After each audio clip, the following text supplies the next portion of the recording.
budget year was the addition of a job classification for paramedic only. All potential employees come to us having worked for several years at another department and qualify as a lateral transfer. The changes requested in the ordinance would add verbiage to allow us to consider employees in the paramedic only classification as lateral transfers. The lateral transfer option helps us to make employment opportunities with the city of Florence even more appealing. This in turn develops a larger candidate pool for the department to pull from. We can then hire the best candidates possible to serve our city.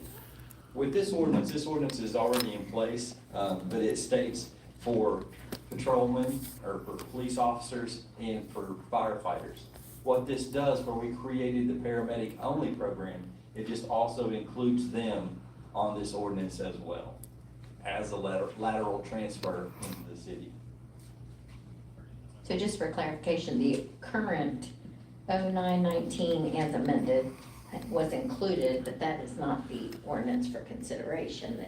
The ordinance for consideration will amend this ordinance to add where it says firefighters, EMTs, police department, it'll say paramedic only as well, correct? Yes, ma'am.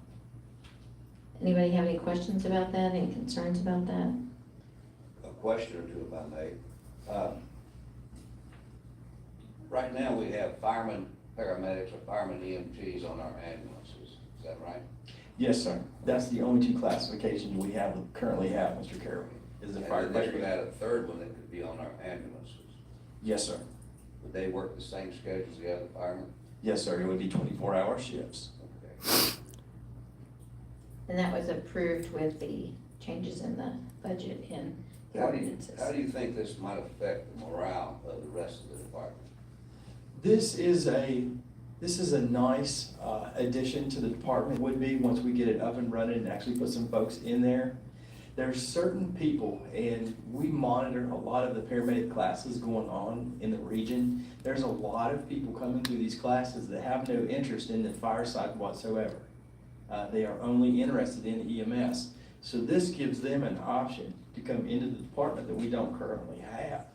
So this gives folks that wants to be just an EMT, or just a paramedic, that gives them an opportunity to work with the city of Florence.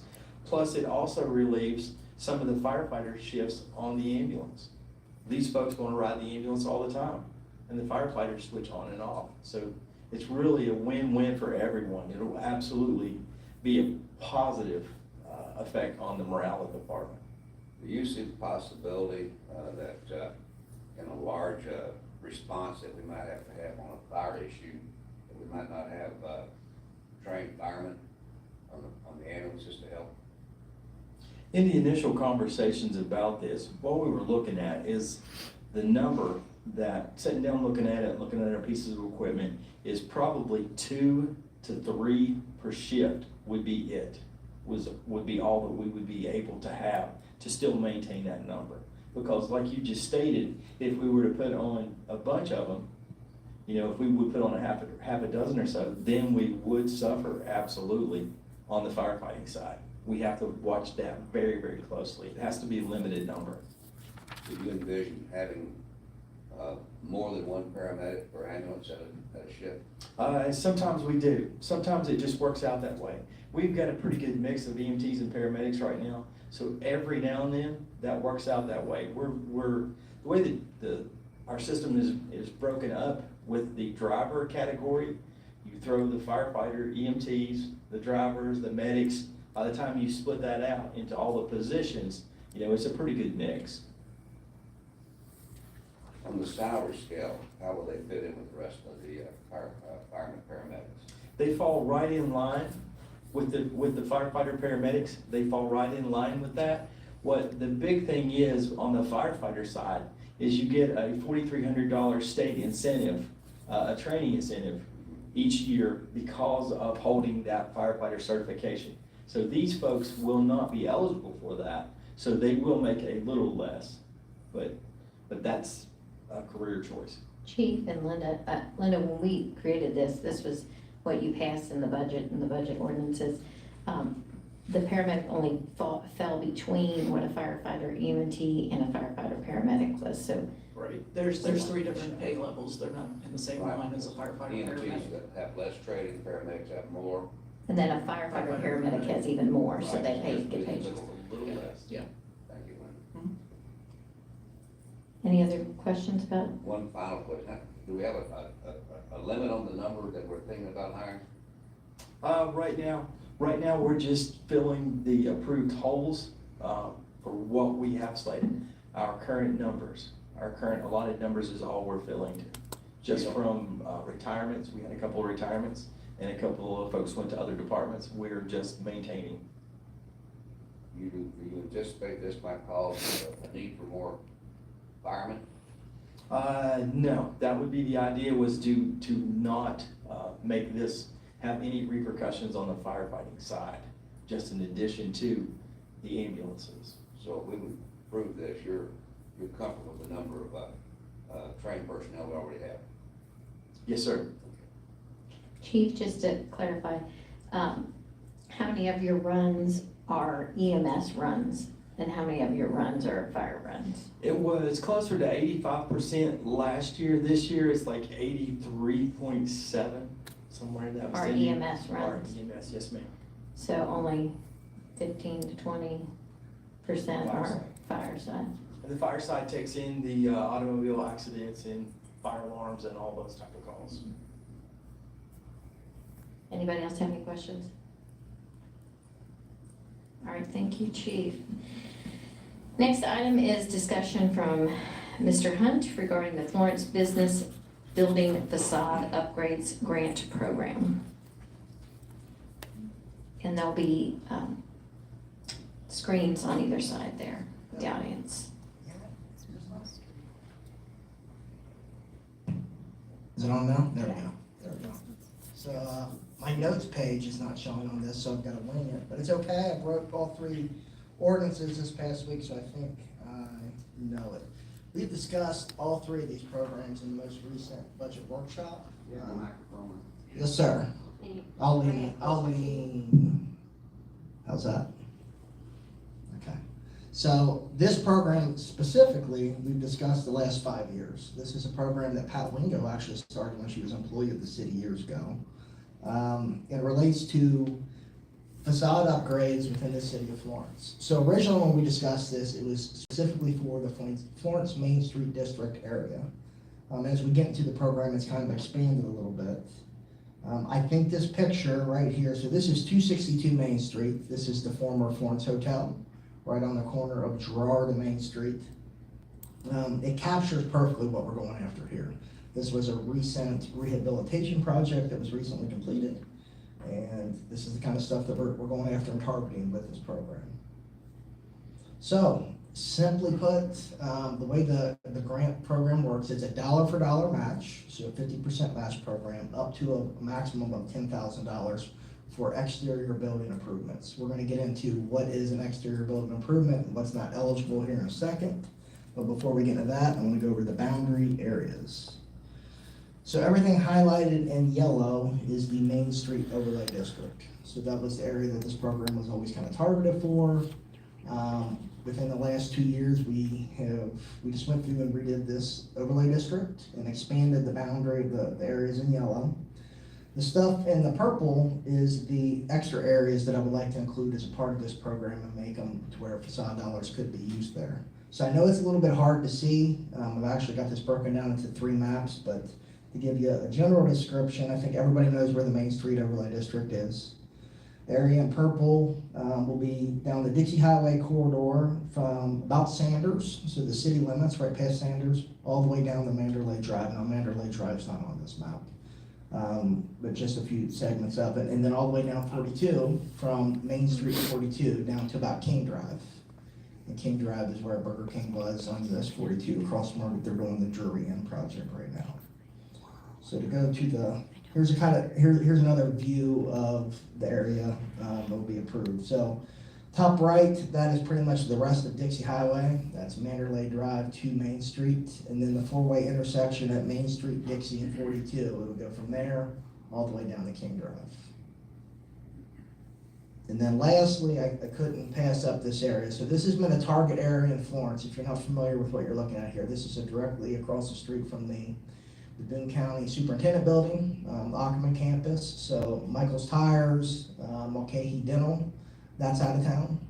In the last zoning regulation update, we implemented specific architectural design requirements for this area.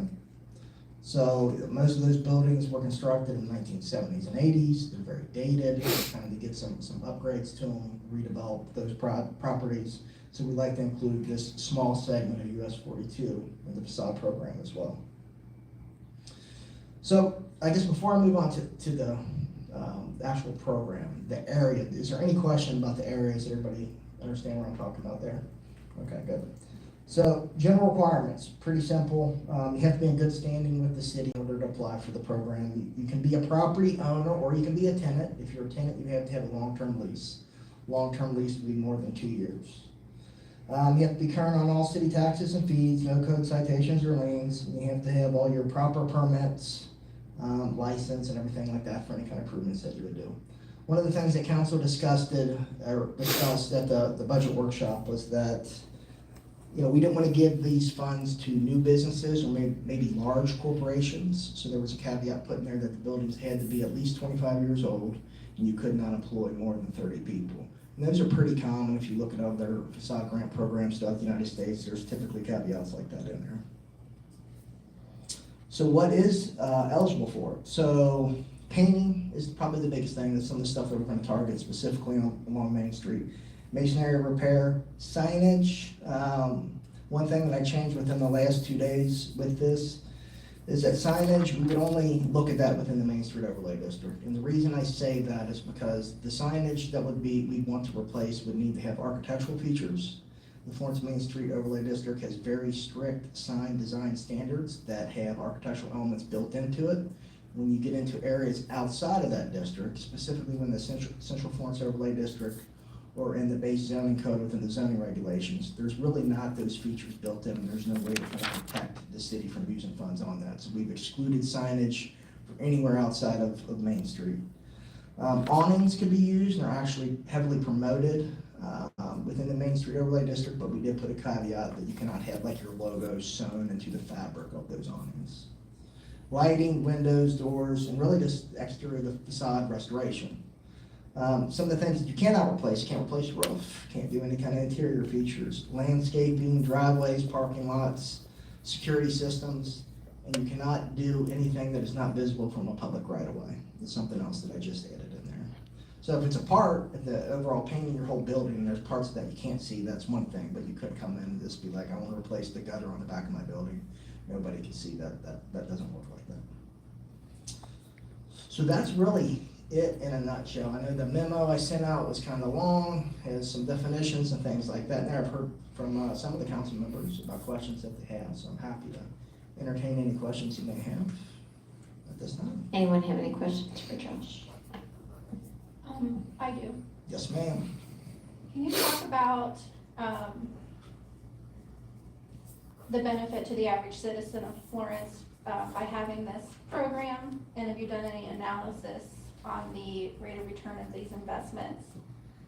And the last thing is, have you considered opening those up to homeowners and older homes with lower incomes?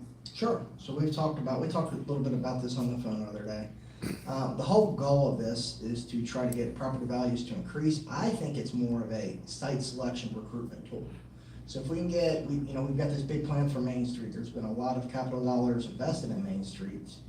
And we can start targeting specific businesses and getting them upgraded. It's just gonna give us more tools to go after and recruit people to bring them in.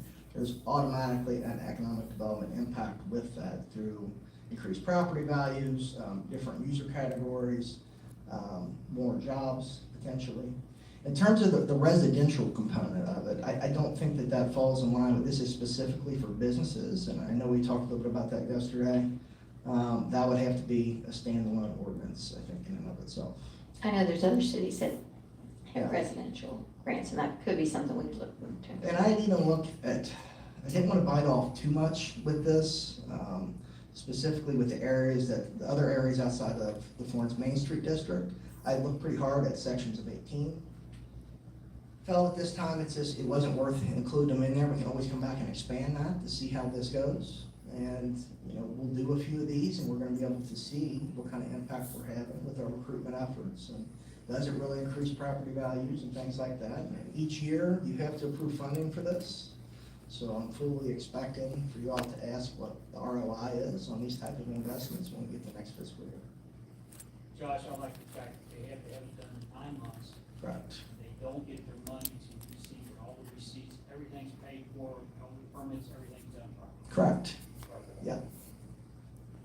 Any other questions? Yeah, couldn't hear.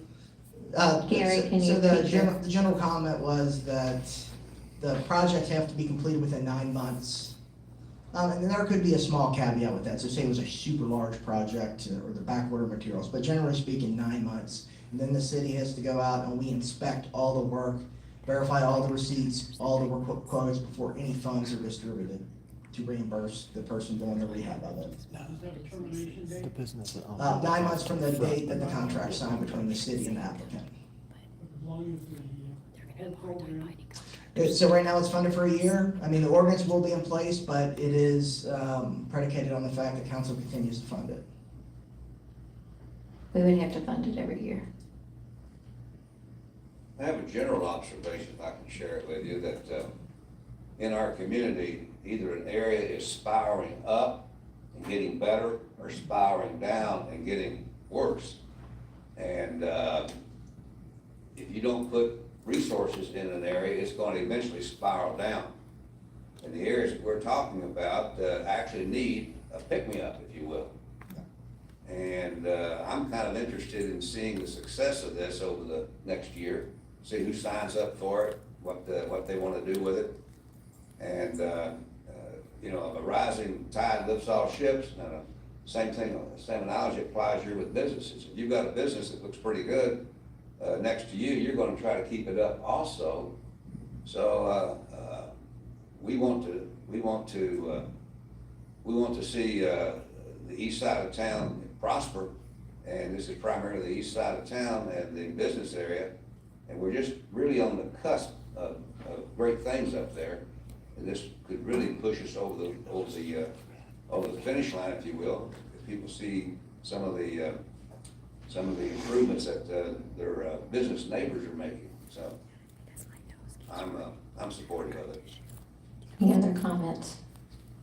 I just had a question of what is the deadline for them to apply for the grant?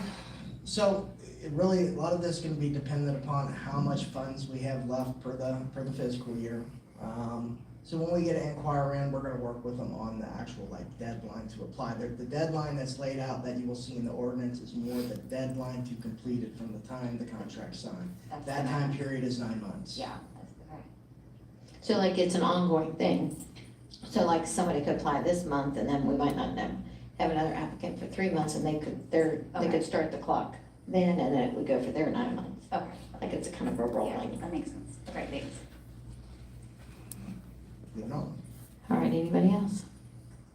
All right, next one, Josh. It would be the Economic Incentive and Grant Program to demolish abandoned and blighted real estate. All right, so this one is my pet ordinance. I've been working on this for a long time. We discussed at the budget workshop, and council did authorize funds for this program as well.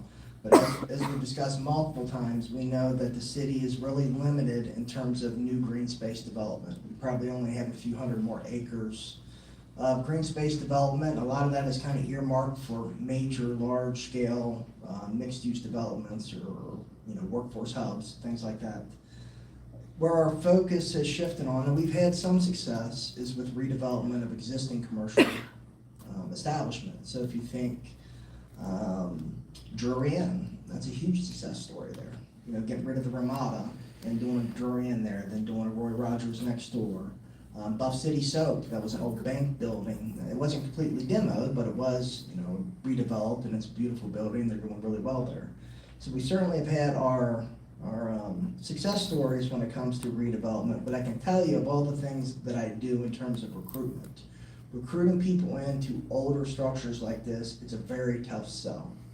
And the reason that it's a tough sell is that there's other communities that can stack incentives, or they have green space development. And when you're redeveloping a project, it's twice as expensive a lot of the times, because there is a demo cost associated with it.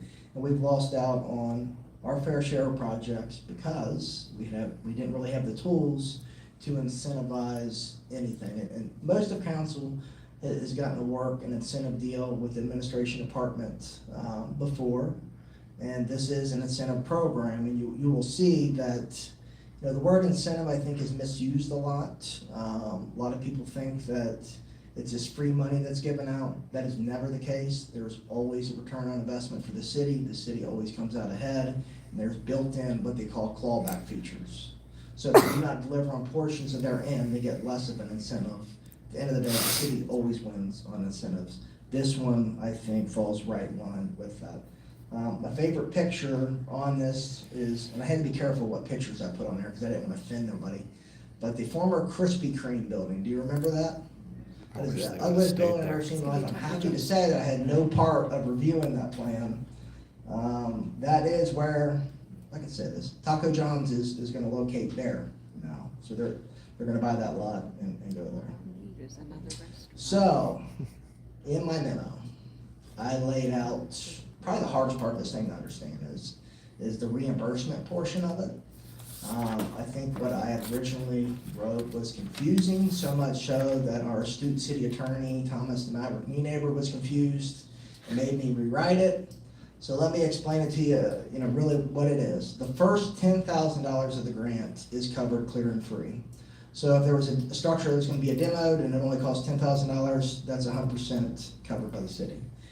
After that, it's a dollar for dollar, 50% matching grant, up to a maximum out of pocket of $40,000 on behalf of the city. So if you had a project, the demolition cost was $60,000, the city's responsibility would be $35,000, the applicant would be $25,000. $150,000 would be $40,000 our responsibility, then they'd be responsible for $110,000. Most of these projects we're going to be working, they're north of six figures when you get into demo costs, especially if they're age structures, and you've got asbestos abatement and things like that are a part of the project. So once you get to understand how the funds will be dispersed, the rest of this project's pretty easy to comprehend. So the criteria for it, few things. You have to be the owner of the property. You have to submit, your deed, and then our great attorney said we need a lien release affidavit, so we added that language in there. The biggest portion of getting this funds is the city you have to prove to the city, and we have to sign off on the fact that you're going to do one of three things. You're either going to directly increase future revenue and job creation to this project, you're going to eliminate a blighted structure, or you're going to increase property tax value by demoing the structure. If you cannot meet any of those three criteria, you would not get approved for the funding. So there'll be some scenarios that getting rid of the structure in and of itself is all the incentive that needs to take place just to get rid of it. And I can tell you it's a lot easier to market a parcel of property where the building's been removed.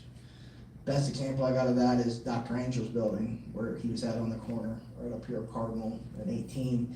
That was marketed for years. There was a pond there. There was an old vet clinic there. Somebody came in and bought it for pennies on the dollar, demoed it, filled in the pond, and now it's been under contract 2 or 3 times. The interest overnight went up on that. It's a great corner lot with a signalized intersection. So it does make it a little bit easier to move and for us to shop when we're doing site selections and trying to recruit new businesses within the city. So the memo had a lot more information in there, but really that is the program. Happy to answer any questions you may have about the demo grant. Anyone have any questions? On this particular program, we're talking about business structures. Business structures, yes, but it is citywide. So any property, any business property within the city of Florence Municipal District, it would be, you could use funds for that on. Any other questions? Moving on. All right, moving on. Next item is the adoption of the city officials training program. No, like from Yep, so I really needed my notes for this one because it was KRS I was gonna cite, but we did discuss this in the budget workshop now. I had like actually typed notes. to Oh, okay. Not make me sound like I'm from Verona, Kentucky when I talk. This one is pretty simple. We talked about this in the budget workshop as well. There was a detailed memo. And it's not really like I wrote anything. The ordinance will reflect directly what KRS 64 states verbatim. So how this program is laid out is a copy and paste from KRS and put into an ordinance format. Really, what it is, and as we discussed with council before, House Bill 119 was passed in 2011 by the Kentucky General Assembly, and it was put in place to try to get city officials to go to more training, to be better trained, push more initiatives, go to anything that really, any kind of training that was of benefit to the positions that they held within the city. So in doing so, a lot of you have kids or work other jobs or, a lot of different things going on. You're away from home for a few days, don't really get compensated a lot to be on council. And so the biggest premise of the bill was that you would be compensated for the training that you received. And that was all outlined in your memo. So there's basically, council does not have to participate in this. If you don't want to do it, you don't have to do it. But if you do it, you have to commit to getting 15 hours of training per year. And you can carry over it. So if you say you got 25 hours of training one year, you can carry over 10 hours to the next year. And then the administration department will authorize the training that you've received and will be documented, and you're compensated for the time you're gone and all that as I outlined in the memo. So this one's pretty simple. I didn't really write much of it. It's just a copy and paste from KRS 64. And happy to answer any questions you may have about it. And one unit is Any 15 questions? hours. One unit is 15 hours, and that is verbatim from KRS. Any other questions? You say city officials, you're also talking employees, aren't you? City officials and non-elected officials. Not elected officers. Not elected officers. Right. Yes, sorry. All right, no other discussion? All right, moving on. Thank you, Josh. For the mayor's report. The 36th Annual Boone County Senior Picnic is scheduled for September 13th at 9 a.m. at the Boone County Fairgrounds. Tickets will be available for purchase for residents 55 and over beginning August 1st, 2023. You can purchase your tickets at the Florence Finance Department and at the Florence Senior Center. The City of Florence will host a national night out on Tuesday, August 1st from 5 to 7. The event will be held right here at the Florence Government Center. The Police Department, Public Services Department, and Fire and Mess Department will have equipment on display. There will be vendors and food will be provided to attendees. It is a great opportunity to connect with the city officials, city personnel, and council members. Kiwanis of Boone County has organized a school supply drive benefiting Boone County Schools Youth Services Centers until August 4th. There is a drop box in the Florence Government Center lobby. Supplies needed are backpacks, 3-ring binders, pencils, markers, and healthy snacks. And our next summer concert series will be held Friday, August 11th at the Florence Mall. It's a lower level parking area by Macy's Home Store.